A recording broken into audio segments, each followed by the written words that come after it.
உங்களுக்காகவே தேடி கண்டுபிடிச்சி ஒரு தரமான படம் கொண்டு வந்திருக்கேன். நம்ம கற்பனைக்கும் அப்பாற்பட்ட மாதிரி ஒரு படம் பேர் வந்து ரியல் ஸ்டீல். படத்தோட ரிவ்யூ பார்க்குறதுக்கு முன்னாடி நம்ம சேனலை சப்ஸ்கிரைப் பண்ணிக்கோங்க, பெல் பட்டனை கிளிக் பண்ணிக்கோங்க. வாங்க வீடியோக்குள்ளே போகலாம். இந்த படத்தில் நம்ம ஹீரோ வந்து ஒரு பாக்ஸர், ஒரு பிளே பாய், அதே டைமில் ஒரு கடனாளி. ஆமாங்க, ஏற்கனவே நம்ம ஹீரோவுக்கு கல்யாணம் ஆகி ஒரு குழந்தை இருக்குது. ஆனால் அவங்கள விட்டுட்டு இன்னொருத்தவங்க கூட வந்து இருப்பார்.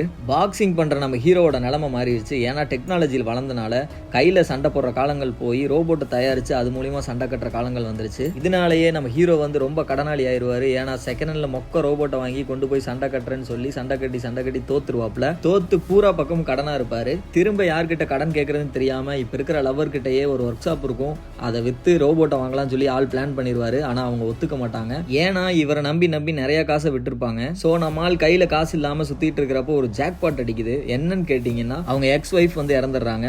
அவங்களுக்கு ஒரு சிஸ்டர் இருப்பாங்க, அவங்களுக்கு குழந்தையே இருக்காது. சோ இவரோட குழந்தைய வந்து விலைக்கு கேட்பாங்க. நம்ம ஹீரோ வேண்டான்னு சொல்லுவாரா, அவருக்கு பிறந்த பையனையே வித்துறாரு. ஆனா அதுல ஒரு ஆர்டர் போடுறாங்க, நாங்க 1 மந்த் வெளியூர் போயிருவோம், அது வரைக்கும் நீ குழந்தைய நீ தான் பாத்துக்கணும், நாங்க வந்ததுக்கு அப்புறம் நாங்க குழந்தைய வாங்கிட்டு போயிருவோம், அதுக்கப்புறம் நீ வந்து பார்க்க கூட கூடாது அப்படின்னு சொல்லுவாங்க. நம்ம ஹீரோ வந்து காசை குடுங்கடா எவ்வா அப்படிங்கிற மாதிரி பண்ணுவாப்ல. காசு வாங்கிடுறாரு. நம்ம ஹீரோட பையனை கொண்டு வந்து விட்டுறாங்க. நம்ம பையன் வந்த உடனேயும் காசுக்காக என்ன வித்துட்டியான்னு ஒரு கேள்வியை கேட்டு இந்த டிராவல் ஸ்டார்ட் ஆகுது. சோ நம்ம ஹீரோ வழக்கம் போல என்ன பண்றாரு, போய் நாய்ஸி பாய்னு ஒரு ரோபோட்டை வாங்கிட்டு வராரு. மேட்சுக்கு ரெடி பண்றாங்க. நம்ம ஹீரோட பையன் வேற சின்ன பையன்ல, ரோபோட்ஸ்லாம் அவனுக்கு ரொம்ப பிடிக்கும். அதனால அவனும் வரன்றான். நம்ம ஹீரோ வேண்டான்னு சொல்றாரு. ஆனா எப்படியோ ஒரு வழியா அந்த பையன் ஹீரோ ஒத்துக்க வச்சு அவனை கூட்டிட்டு போயிடுறாரு.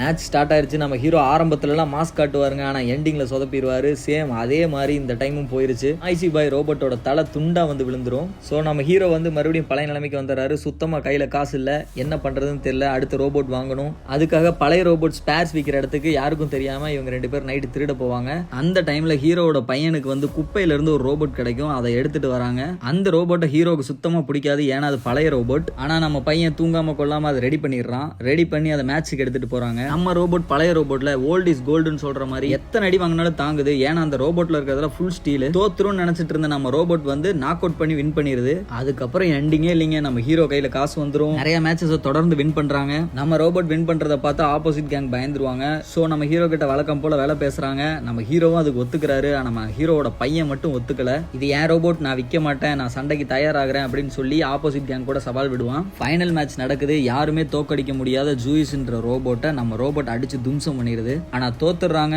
பீப்புள்ஸ் சாம்பியன் நேமும் வாங்கிடுறாங்க. இந்த படம் சூப்பரா இருக்கும். ஏன் சொல்றேன்னா, அப்பாவும் பையனும் உள்ள ரிலேஷன்ஷிப்பை பக்காவா கொண்டு வந்திருப்பாங்க.